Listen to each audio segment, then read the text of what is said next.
It was meant to be a symbol of unity, an opulent state dinner in Paris showcasing royal diplomacy at its finest. But behind the palace chandeliers and golden table settings, something unspoken simmered. As cameras flashed and dignitaries mingled, one carefully calculated decision would send shockwaves through both Buckingham Palace and the Élysée. And it all began with a single, unexpected request, whispered by President Macron himself. Before we go deeper into what this really means for the royal family, make sure to subscribe so you don't miss a single update. The Paris state dinner had been weeks in the making, a glittering display of Anglo-French solidarity orchestrated with the full weight of diplomatic pageantry. French media hailed it as a historic moment, the British monarch and his queen consort hosted in grandeur by President Macron himself. The British press, meanwhile, had their lenses trained on one figure alone, Catherine, Princess of Wales, poised to make her return to the global stage after months of silence. She arrived radiant, composed, and utterly magnetic. It was as if every lens in the ballroom snapped toward her the moment she stepped into the Élysée Palace. For Queen Camilla, this night held a different kind of significance.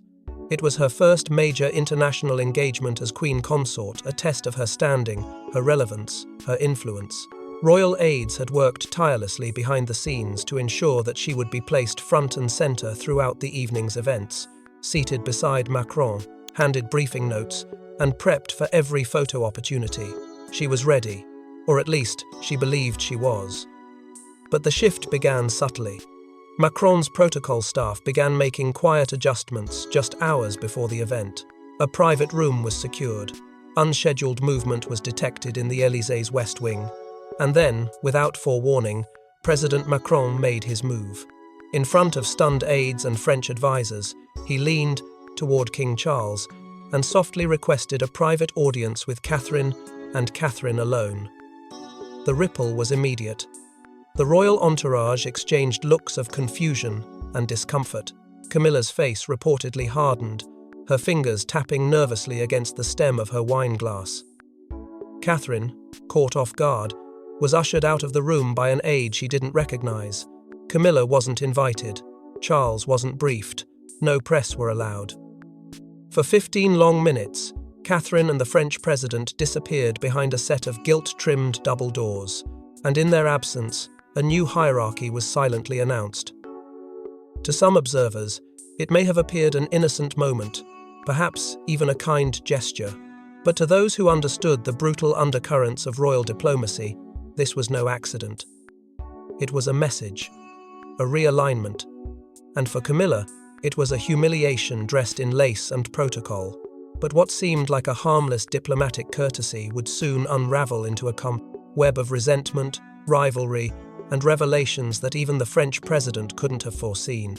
As President Macron and Princess Catherine vanished behind closed doors, Queen Camilla's smile stiffened. She was no stranger to protocol slights, but this felt different. Eyewitnesses say her wine glass trembled. For Camilla, the message was unmistakable. The queen consort had been bypassed, and her influence diminished by her own family in front of the world. The ballroom remained gilded and radiant, but a sudden chill swept through the royal table as whispers began to circle the room.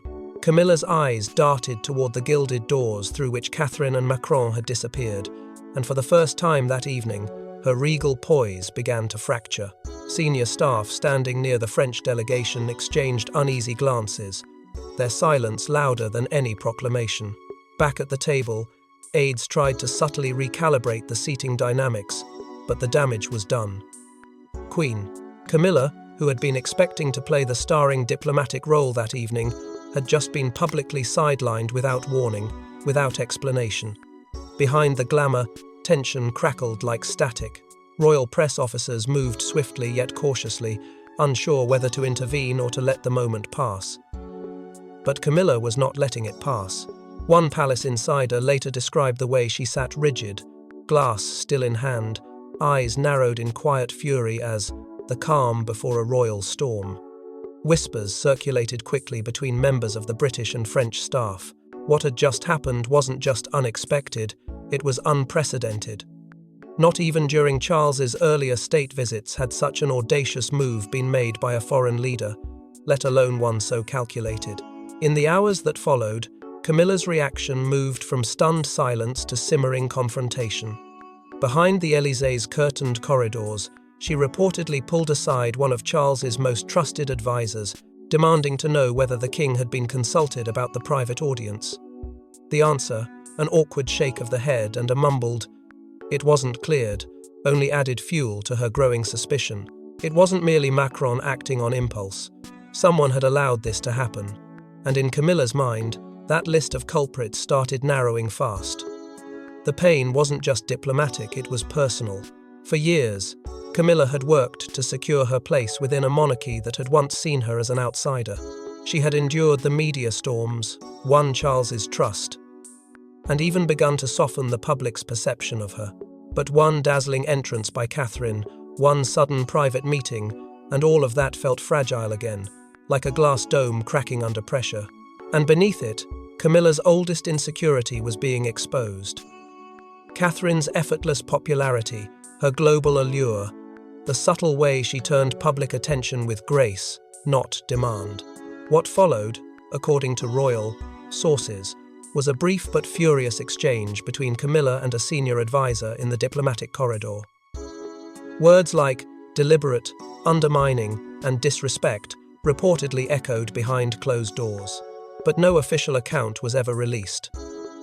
The palace, true to form, remained silent. On the surface, it was still just a dinner, but inside Camilla's mind, something had shifted. This wasn't a one-off mistake. It was a move, a calculated one, and she wasn't convinced Catherine had been merely a passenger in it. But while Camilla fumed, inside a quiet side room of the Élysée Palace, another drama was already unfolding, one that would drag buried royal tensions into the open. What did President Macron say that couldn't be shared with King Charles or Queen Camilla? French sources have since hinted at confidential dossiers, intercepted cables, and a Parisian whisper network linking Catherine to something far bigger than a mere photo op. The truth, they say, was laid out weeks before the dinner behind silk curtains and encrypted calls. What had appeared to be a last-minute whim, a private request between heads of state, was in fact the final move in a plan weeks in the making. French diplomatic aides had, according to several senior insiders, been in contact with Catherine's private office well before the state dinner had even been confirmed. The conversations were not logged through official Foreign Office channels. Instead, they were conducted off-book, through discreet intermediaries known for facilitating sensitive diplomatic messaging. While Camilla and Charles were led to believe the event would unfold according to traditional hierarchy, another track had already been laid beneath their feet. President Macron's admiration for Catherine was neither new nor subtle. He had long considered her the embodiment of modern diplomacy, poised, palatable, and above all, apolitical. In the eyes of the Élysée, Catherine offered something Charles and Camilla could not: broad generational appeal, an aura untouched by scandal, and the quiet capacity to unify without dominating. Macron's own advisors had reportedly dubbed her the Whispering Bridge, a reference to her ability to project strength without overt declarations.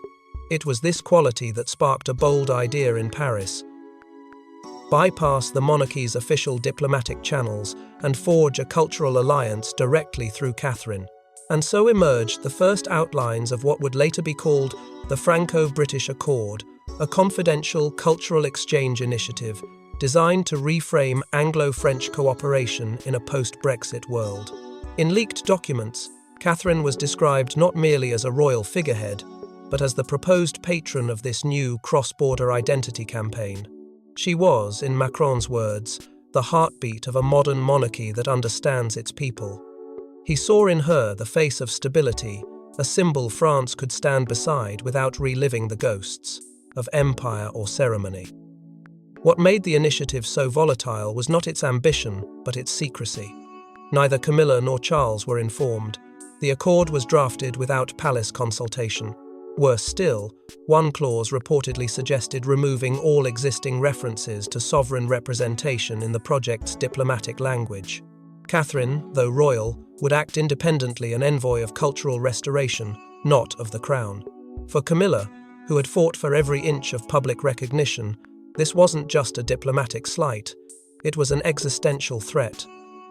The leak that revealed these plans came from inside the Élysée. A redacted memo surfaced just days after the Paris dinner, indicating Catherine had been briefed on the project in advance. Whether she endorsed the proposal or was simply caught in its undertow remains unclear. But what is certain is this.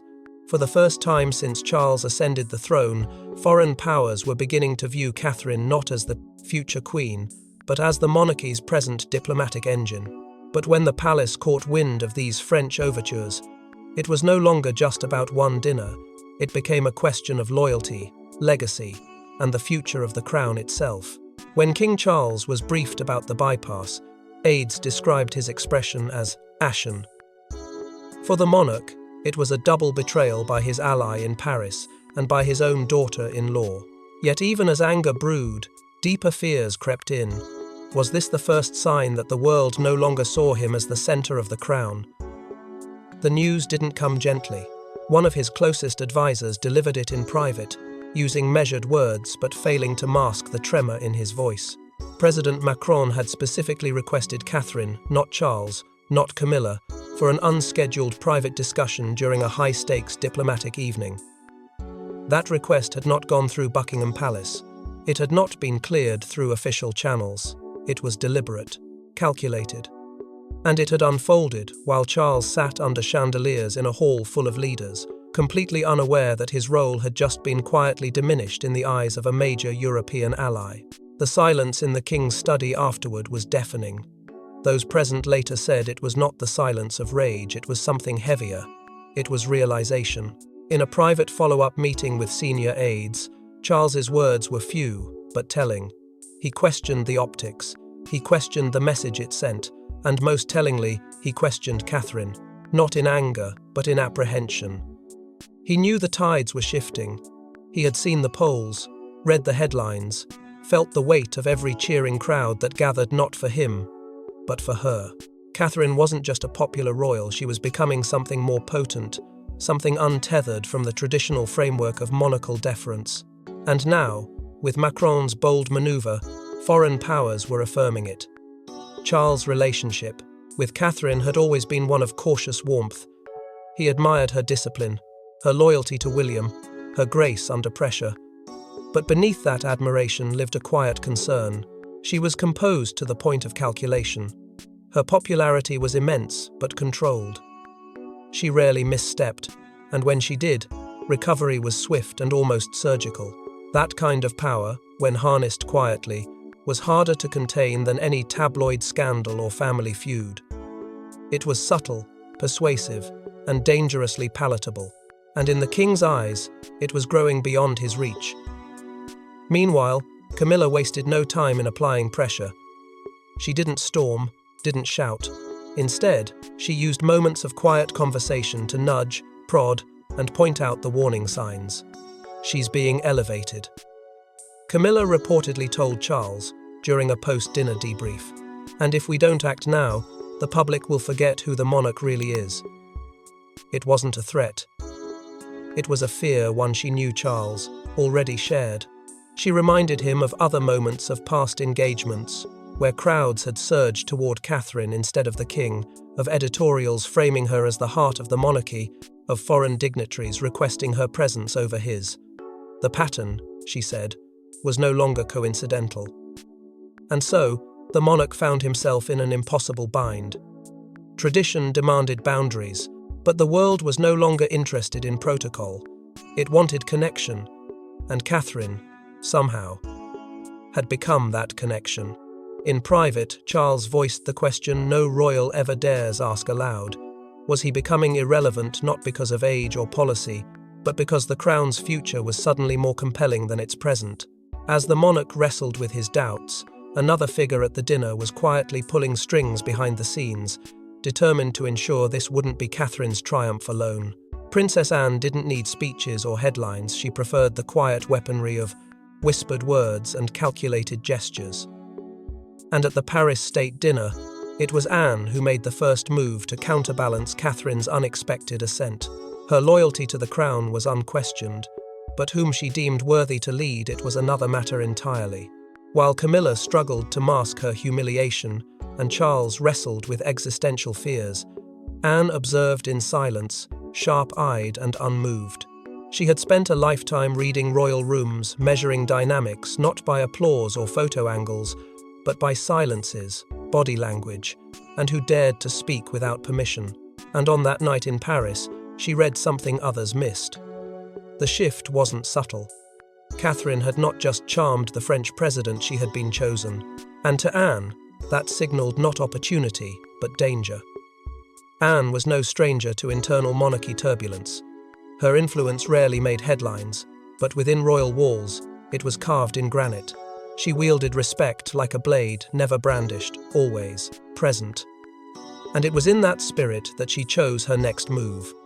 Rather than confront Catherine, she aligned herself with an unexpected figure, Brigitte Macron. Throughout the evening, Anne and the French First Lady were seen in deep conversation, often away from the main crowd, their expressions calm but purposeful. Their alliance wasn't forged in friendship, it was forged in recognition. Both women understood the power of proximity and the threat of being eclipsed by a younger, more palatable presence. As the dinner concluded and guests moved to the reception hall, Anne acted. In subtle, orchestrated maneuvers, she guided conversations, positioning herself between Catherine and key dignitaries. Those who approached the Princess of Wales found themselves intercepted by Anne's quiet authority. No drama, no confrontation. Just the cold, regal redirection of someone who had no intention of allowing Catherine to monopolize the narrative. But it wasn't just the evening that concerned Anne, it was what came after. The next morning, reports surfaced that she had met privately with one of Macron's senior cultural advisors, a man deeply embedded in the negotiations surrounding the so-called Paris Accord. What was discussed remains sealed behind diplomatic silence, but sources claim Anne made it clear there would be consequences if France continued elevating one royal voice above the others. The crown, she reminded them, is not a personality contest. And Catherine's assent, if unchecked, could fracture the very institution both nations claimed to respect. Later that day, a quiet message was passed to Camilla through one of Anne's closest aides. It carried no bitterness, no anger, just a warning. She mustn't be emboldened. For Anne, this wasn't personal. It was procedural. She viewed the monarchy as a structure, not a stage. And while she didn't seek the spotlight, she would not allow it to be handed to someone who had yet to understand the cost of bearing it. But even Anne couldn't stop what was already in motion. The British press had caught wind of the bypass, and what they did next would ignite a firestorm. By morning, the front pages screamed what the palace tried to contain. Macron snubs Camilla, Catherine crowned Queen of Diplomacy, private audience sparks palace rift. In London, the tabloids feasted. In Paris, Macron remained silent. And in Windsor, the walls echoed with panic.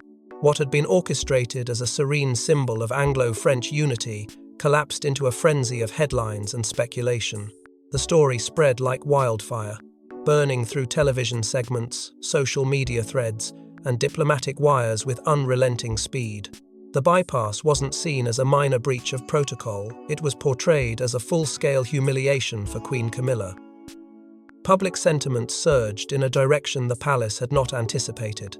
Polls released that very day showed a dramatic spike in favourability for Catherine, with one leading outlet calling her the only royal still trusted on the world stage. For Camilla, the damage wasn't just emotional, it was strategic. Her role, once stable, was being undermined in real time, not by rebellion from within the monarchy, but by a global audience demanding a new figurehead. The Queen's press office, blindsided and outmaneuvered, scrambled into containment mode. Briefings were quietly issued to trusted reporters, emphasizing Camilla's dignity, experience, and her role in ongoing Commonwealth diplomacy. Royal correspondents were subtly encouraged to highlight her recent charity work, but none of it landed. The public wasn't interested in safe narratives. They were captivated by Catherine, her silence, her diplomacy, her perceived elevation by one of the world's most charismatic leaders. And the more she said nothing, the more they filled in the blanks with adoration. Across the Channel, President Macron refused to clarify what had taken place in that sealed room. No transcripts were released, no official notes surfaced. His office cited diplomatic confidentiality, further fueling speculation. French columnists called the moment a masterclass in symbolism. British commentators called it a royal earthquake. But the Élysées' silence was deafening, and in it, the palace heard something far more dangerous than gossip. It heard confirmation. Inside Kensington Palace, Prince William offered no public comment. His silence sparked another round of speculation. Was he privately supportive of his wife's growing diplomatic stature, or was he quietly grappling with the implications of her overshadowing his father and stepmother? Sources claimed there were tensions in briefings that followed, but nothing was confirmed. Yet what truly rattled the palace were the growing whispers from within. Senior figures began calling for clarity not from Paris, but from Catherine. She must speak. One courtier reportedly said. She cannot allow this to spiral into a narrative she didn't authorize. But Catherine remained silent. Her silence became its own kind of statement, one that neither denied nor endorsed the public's belief in her rising influence. And that silence, more than any headline, cemented the idea that something fundamental had shifted. The palace could no longer control the story. It was being written for them by the public, by the press, and perhaps even by powers far beyond British shores. But while the media focused on Catherine and Camilla, a new storm was brewing, one tied to an envelope, a sealed signature, and an ancient royal contingency buried deep in royal protocol. Hidden within a decades-old sovereign document, known only to a select few, lay a clause that could shift royal roles in times of diplomatic fracture. And after the Paris incident, whispers of protocol clarion began to circulate. At its heart, the power to reassign diplomatic stewardship to a non-monarch under rare conditions, and Catherine's name had reportedly surfaced. Few within the monarchy even remembered its existence, but those who did understood its weight. Protocol clarion was originally crafted in the waning years of Queen Elizabeth's reign, quietly suggested by Prince Philip as a contingency to safeguard the crown's relevance in times of public crisis. It was never intended to dethrone, but to defend. It offered a legal framework, buried within sovereign paperwork, to temporarily empower a royal figure outside the monarch or consort to assume diplomatic authority if the stability of the monarchy's image was at risk. And now, as headlines spiraled and public sentiment swung decisively toward Catherine, the clause was quietly dusted off and reviewed inside the most secure corridors of Buckingham Palace. The triggering condition, a sharp imbalance in public favour, combined with a collapse of confidence in the reigning royals, international standing. The Paris bypass, the explosion of press coverage, the refusal of France to walk back the optics, all of it fulfilled the requirements to examine the clause's use. It wasn't a question of legality, it was a question of optics. The monarchy couldn't afford to appear fractured, indecisive, or overshadowed. For King Charles, the review of Protocol Clarion wasn't about punishing Camilla or rewarding Catherine, it was about survival. The monarchy had entered a media-saturated era where perception was power, and right now, Catherine held it. Sources close to the inner circle suggest Charles had quietly ordered a legal review of the clause before the Paris state dinner, anticipating unrest. Whether he foresaw the severity of what would follow is unclear, but the move proved prophetic. Now, the clause sat on the edge of activation, and Catherine, by virtue of being the heir's spouse, internationally respected and untarnished, met every listed qualification to be appointed as diplomatic steward under emergency conditions. The document did not require public announcement, nor full royal assent. It needed only the monarch's signature. The true scandal, however, came not from the clause itself, but from who didn't know about it. Camilla, by multiple accounts, was entirely unaware of its existence. The revelation that such a tool could legally elevate Catherine's role while bypassing the Queen Consort was, to her, nothing short of betrayal. Those close to her reported visible shock and a sharp exchange with Charles when she discovered its review had already begun. Her trust in the palace machinery, already shaken, now bordered on collapse, and yet Catherine herself had not made a move. She had not requested the clause's activation. She had not commented on her growing influence. But that very silence now carried the weight of destiny. The monarchy stood on a precipice, and the woman thrust into the center had neither confirmed nor denied her readiness to rise. As secret committees gathered behind palace walls, Catherine found herself at a crossroads, publicly adored, yet politically cornered. And then, the Queen struck back. For Queen Camilla, this wasn't just about Paris, it was about legacy. Determined to reassert her standing, she launched a quiet but ruthless campaign to undermine Catherine's public credibility. And in the days that followed, seemingly innocent leaks, old tabloid photos, and veiled royal statements began to surface. One by one, the pieces moved into place. The move was not loud. It was not theatrical. It was clinical. Camilla knew better than to challenge Catherine head-on. Instead, she weaponized what the monarchy had mastered for generations: narrative control. Through trusted royal correspondence and a network of compliant media partners, whispers began to appear in the press. Not direct accusations, but subtle suggestions. "Is Catherine overstepping?" one headline asked. Internal concern about her expanding role abroad. The articles were measured, restrained, but unmistakably designed to inject doubt. The image of diplomatic grace and poised neutrality began to tremble under the weight of insinuation. Then came the resurfacing of incidents, long-buried photographs from years past, pulled from digital archives, suddenly circulated with suggestive captions. None of them scandalous in isolation, but each one contributing to a carefully crafted narrative that Catherine was ambitious, calculating, perhaps even self-serving. The press office denied involvement. But inside palace walls, no one questioned where the operation originated. Camilla had drawn her line, and her message was clear: no one bypasses the Queen without consequence. Simultaneously, Charles's press secretary initiated a redirection effort, one designed to restore equilibrium. Coverage began to shift toward Camilla's charitable work, her commitments to literacy and domestic violence, causes. She was framed as a steadfast figure behind the throne, quiet but dependable, overlooked yet essential. It was a soft-glow rehabilitation, subtle enough to pass as coincidence, but coordinated to perfection. Camilla's narrative was being rewritten in real time, not through defense, but by comparison. By making herself seem stable, she allowed Catherine to seem volatile. The internal reshuffling came next.